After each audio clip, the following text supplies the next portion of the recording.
ದೈವಂ ಶರಣಂ ಗಚ್ಚಾಮಿ. ನಾವು ನಂಬಿರೋದು ಈ ಭೂಮಿ ಮೇಲೆ ದೈವದ ಅನುಗ್ರಹ ಇಲ್ಲದೆ ಒಂದು ಹುಲ್ಲುಗಡ್ಡಿನೂ ಅಲುಗಾಡಲ್ಲ ಅಂತ. ಈ ಸಿನಿಮಾ ಕೂಡ ದೈವದ ನಿರ್ಣಯನೇ ಆಗಿರ್ಬೋದು, ಯಾರು ಗೊತ್ತು. ನೀವಿನ್ನೂ ನನ್ನ ಚಾನೆಲ್ಗೆ ಸಬ್ಸ್ಕ್ರೈಬ್ ಮಾಡ್ಕೊಂಡಿಲ್ಲ ಅಂತಂದ್ರೆ ಈಗಲೇ ಸಬ್ಸ್ಕ್ರೈಬ್ ಮಾಡಿ ಮತ್ತು ನನ್ನ ಹೊಸ ಪ್ರಯತ್ನಗಳಿಗೆ ಸಪೋರ್ಟ್ ಮಾಡಿ ಅಂತ ಕೇಳ್ಕೊತೀನಿ. ಇಂಟ್ರೋ ಮುಗೀತು, ಇನ್ನು ಸಿನಿಮಾದೊಳಗೋಗೋಣವಾ? Kantara the legend, written and directed by Rishab Shetty, starrer by Rukmini Vasanth, Jayaram, Gulshan Devaiah and many more.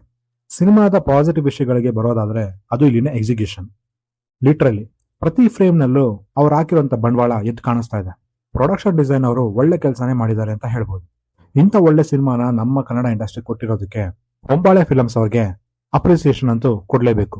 ಯಾಕೆ ಅಂದ್ರೆ ಜಸ್ಟ್ ಒಂದು ಕಥೆನ ನಂಬಿ 100 ರಿಂದ 125 ಕೋಟಿ ಬಂಡವಾಳನ ಹೂಡಿಕೆ ಮಾಡೋದು ಅಂತಂದ್ರೆ ಸಾಧಾರಣ ವಿಷಯ ಅಂತೂ ಅಲ್ವೇ ಅಲ್ಲ. So kudos to the Hombale films.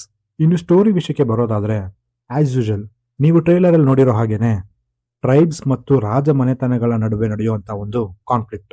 ಆದ್ರೆ ವಿಲನ್ ನೀವು ನೋಡಿರೋ ಹಾಗೆ ಗುಲ್ಶನ್ ದೇವಯ್ಯನ ಇನ್ನೂ ಯಾರೊಬ್ರು ಇದಾರೆ, ಹೇಳಿದ್ರೆ ಸ್ಪಾಯ್ಲರ್ ಆಗ್ಬಿಡುತ್ತೆ. ಇನ್ನು ರುಕ್ಮಿಣಿ ವಸಂತ್ ಅವರು ತಮಗೆ ಕೊಟ್ಟಿರೋ ಕೆಲಸನ ತುಂಬಾ ಚೆನ್ನಾಗಿ ನಿಭಾಯಿಸಿದ್ದಾರೆ.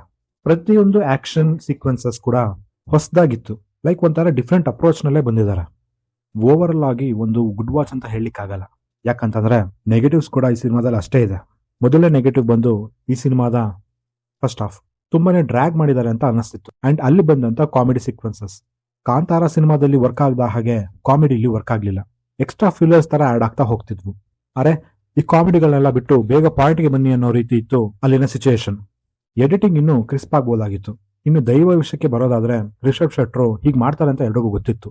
ಲೈಕ್ ನಾನು ಟ್ರೈಲರ್ ರಿವ್ಯೂ ನಲ್ಲಿ ಹೇಳಿರೋ ಹಾಗೇನೆ ಸೇವಿಯರ್ ರೀತಿ ಬಂದು ಕಾಪಾಡ್ತಾರೆ ಅಂತ. ಬಟ್ ಅಲ್ಲಿ 3-4 ಗಣಗಳನ್ನ ಮತ್ತು ಅದರ ಶಕ್ತಿಗಳನ್ನ ತೋರಿಸಿದ್ದು ನನಗಿಷ್ಟ ಆಯ್ತು. ಆಮೇಲೆ ನನ್ಗನ್ಸಿದ್ದು ರಿಷಬ್ ಶೆಟ್ರು ಈ ಕಾಂತಾರ ಅಲ್ಲ, 2022 ನಲ್ಲಿ ಬಂತಲ್ಲ ಆ ಕಾಂತಾರ.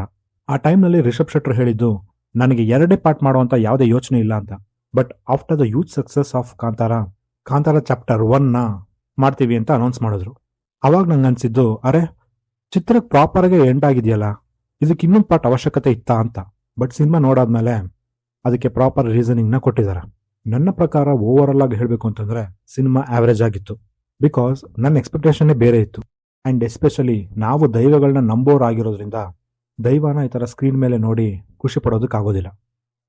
ಸೊ ಇದಾಗಿತ್ತು ನನ್ನ ರಿವ್ಯೂ. ಇನ್ನು ನೀವೇನಾದ್ರೂ ಈ ಸಿನಿಮಾನ ನೋಡಿದ್ರೆ ಹೇಗನಿಸ್ತು ಅಂತ ಕೆಳಗಡೆ ಕಮೆಂಟ್ ಮಾಡಿ ತಿಳಿಸಿ. ವಿಡಿಯೋನ ಮುಗಿಸುವಂತ ಸಮಯ ಆಯ್ತು. ಮುಂದಿನ ವಿಡಿಯೋದಲ್ಲಿ ಸಿಗೋಣ ಅಂತ ಹೇಳ್ತಾ ನಾನಿನ್ನು ಹೋಗ್ಬಿಟ್ಟು ಬರ್ತೀನಿ.